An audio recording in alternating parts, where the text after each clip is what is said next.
Hello everyone, welcome back.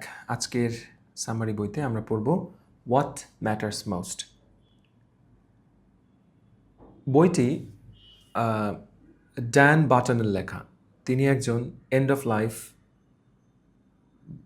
ডৌলা বা death ডুলা, যিনি মৃতপ্রায় মানুষের শেষ দিনগুলোতে সঙ্গী হিসেবে থাকেন। আচ্ছা, অর্থাৎ যে মানুষটা একেবারে টার্মিনাল স্টেজে আছে, একেবারে লাস্ট মোমেন্টে আছে, সেই সব মানুষদের অনেকের সাথেই তিনি সঙ্গী হিসেবে থেকেছেন।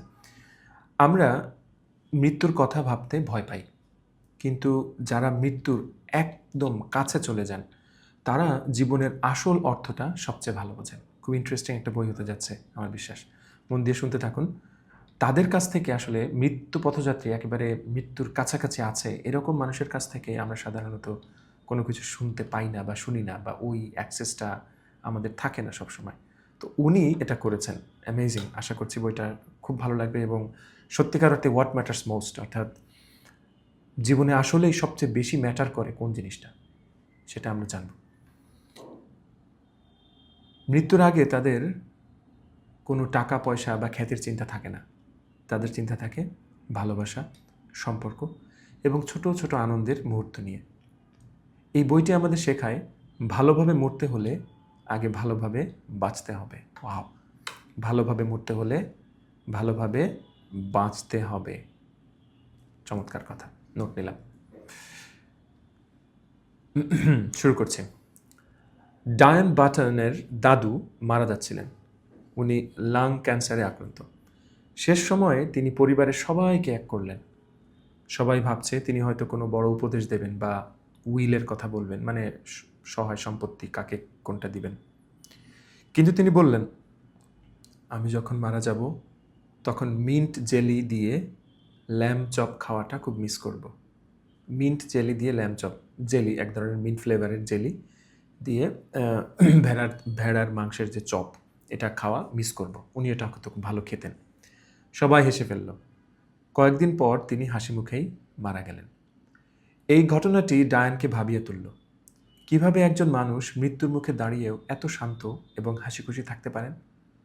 এই উত্তর খুঁজতেই ডায়ান বাটন হয়ে উঠলেন একজন ডেথ ডুলা। তিনি শত শত মানুষকে তাদের শেষ যাত্রায় সঙ্গ দিয়েছেন। আজকের বই হোয়াট ম্যাটার্স মোস্টে তিনি সেই মৃতপ্রায় মানুষদের জীবনের শেষ শিক্ষাগুলো আমাদের জন্য তুলে ধরেছেন। চমৎকার। শুরু করছি হোয়াট ম্যাটার্স মোস্ট। লেখক ডায়ান বাটন। ডায়ান বাটন একজন এন্ড অফ লাইফ ডৌলা এবং লেখক। তিনি মানুষকে জীবনের শেষ দিনগুলো শান্তিতে এবং অর্থবহভাবে কাটাতে সাহায্য করেন। তার মতে মৃত্যুর প্রস্তুতি আসলে জীবনেরই প্রস্তুতি। প্রথম অধ্যায়, ফ্রয়েড এবং সোনার গুরুত্ব। 80 বছরের বৃদ্ধ ফ্লয়েড। 80 বছরের বৃদ্ধ ফ্লয়েড কিডনি ফেলিওর হয়ে মারা যাচ্ছেন। স্ত্রী মারা যাওয়ার পর তিনি খুব একা। ডাক্তারের চেম্বারে রিসেপশনিস্ট বা নার্স কেউ তার দিকে তাকায় না। সবাই ফাইলের দিকে তাকিয়ে যান্ত্রিকভাবে কথা বলে। কিন্তু ডাক্তার যখন ফ্লয়েডের চোখের দিকে তাকিয়ে হেসে জিজ্ঞেস করলেন, কেমন আছেন? ফ্লয়েড তখন শিশুর মতো খুশি হলেন। ফ্লয়েড ডায়ানকে বললেন, সবাই আমাকে ইগনোর করে, কিন্তু এই ডাক্তার আমাকে মানুষ মনে করেছে।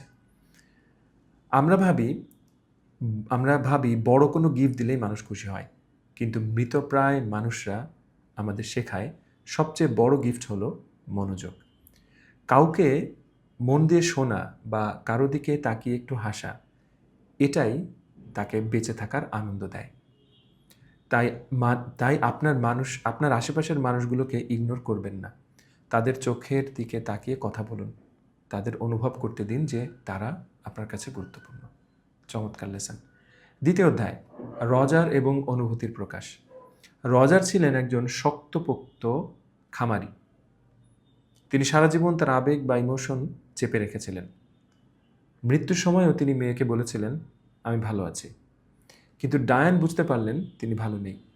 তিনি পরিবারের টেনশন কমাতে গিয়ে নিজের কষ্ট লুকাচ্ছেন। ডায়ান তাকে বললেন, সত্যি করে বলো তুমি কেমন আছো? রজার বললেন, আমি আসলে খুবই বাজে আছি। এটা বলার পর রজার এবং ডায়ান দুজনেই হেসে ফেললেন। সত্য বলার মধ্যে একটা মুক্তি আছে। আমরা অনেকেই কেমন আছো প্রশ্নের উত্তরে মিথ্যা বলি, ভাবি অন্যকে কষ্ট দেব না। কিন্তু প্রিয়জনদের সাথে সত্য শেয়ার করলে সম্পর্ক আরও গভীর হয়। তাই নিজের কষ্ট চেপে রেখে স্ট্রং সাজার দরকার নেই। সত্য বলা এবং কাঁদার মধ্যে কোনো লজ্জা নেই। তৃতীয় অধ্যায়, রোজি এবং গোলাপি গ্লিটার। রোজি নামের একটা ছোট্ট রোজি, উচ্চারণটা বেশি ভালো হয়, রোজি নামের একটি 6 বছরের বাচ্চা ক্যান্সারে মারা যাচ্ছিল। রোজির দাদি তার জন্য গোলাপি রঙের গ্লিটার মেশানো একটি স্পেশাল পেইন্ট বানিয়েছিলেন, কিন্তু সেটা আলমারিতে উঁচুতে তুলে রাখা ছিল স্পেশাল অকেশনের জন্য। ডায়ান বললেন, আজকেই সেই স্পেশাল অকেশন। রোজি সেই গ্লিটার দিয়ে সারাদিন ছবি আঁকল। তার মৃত্যুর পর সেই হাতের ছাপগুলোই ছিল পরিবারের জন্য সবচেয়ে বড় স্মৃতি। আপনার ঘরেও কি এমন কোনো মোমবাতি, দামি পারফিউম বা সুন্দর ডিনার সেট আছে যা আপনি বিশেষ দিনের জন্য তুলে রেখেছেন? ডায়ান বাটল বলছেন, ডোন্ট ওয়েট। আজকেই সেই বিশেষ দিন। আজকেই সেই শাড়িটি পরুন, সেই দামি প্লেটে খান। কে জানে কাল কি হবে। দারুণ। তাই আনন্দের জন্য অপেক্ষা করবেন না, জীবনটা এখনই সেলিব্রেট করুন। চতুর্থ অধ্যায়, মৃত্যুর আগে ডিনারের মহড়া। ডায়ান তার ক্লায়েন্টদের একটি পাওয়ারফুল এক্সারসাইজ করান। আপনিও এটি এখন করতে পারেন। চোখ বন্ধ করুন এবং ভাবুন, আজ আপনার জীবনের শেষ ডিনার। 1, এই টেবিলে কারা কারা বসে আছে নামগুলো ভাবুন। 2, কি খাবার খাচ্ছেন, কি ধরনের মিউজিক বাজানো হচ্ছে। 3, আপনি তাদের দিকে তাকিয়ে কি মিস করবেন। এবং 4, আপনি তাদের কি বলে যেতে চান। এই এক্সারসাইজটা করলে আপনি বুঝতে পারবেন আপনার জীবনে হু ম্যাটার্স মোস্ট, কারা সবচেয়ে গুরুত্বপূর্ণ।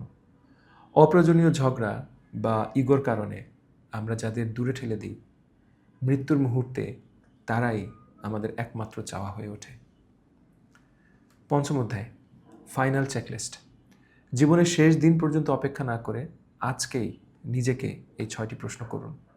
1, আমার জীবনের কারা সবচেয়ে গুরুত্বপূর্ণ। 2, কোন জিনিসগুলো সবচেয়ে গুরুত্বপূর্ণ। 3, রাতে ঘুমানোর আগে কোন চিন্তাটা আমাকে ভোগায়। 4, সারাদিনে কোন কাজটা আমাকে আনন্দ দেয়। এবং 5, কাউকে কি কোনো কথা, ধন্যবাদ, সরি, ভালোবাসি বলা এখনও বাকি আছে। এবং সর্বশেষ 6, কোনো কাজ কি করা এখনও বাকি। যদি কাউকে সরি বলার থাকে আজই বলুন, যদি কাউকে ভালোবাসি বলার থাকে আজই বলুন।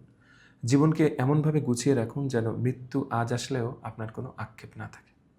চমৎকার। শেষ করছি আজকের বই। আমরা শিখলাম এখান থেকে প্রথমত মনোযোগ। মানুষকে মন দিয়ে শুনুন এবং তাদের চোখের দিকে তাকান। তারপরে শিখেছি সত্যতা। ভালো আছি বলে অভিনয় না করে নিজের অনুভূতি শেয়ার করুন। 3, সেলিব্রেশন। দামি জিনিস তুলে রাখবেন না, আজই ব্যবহার করুন।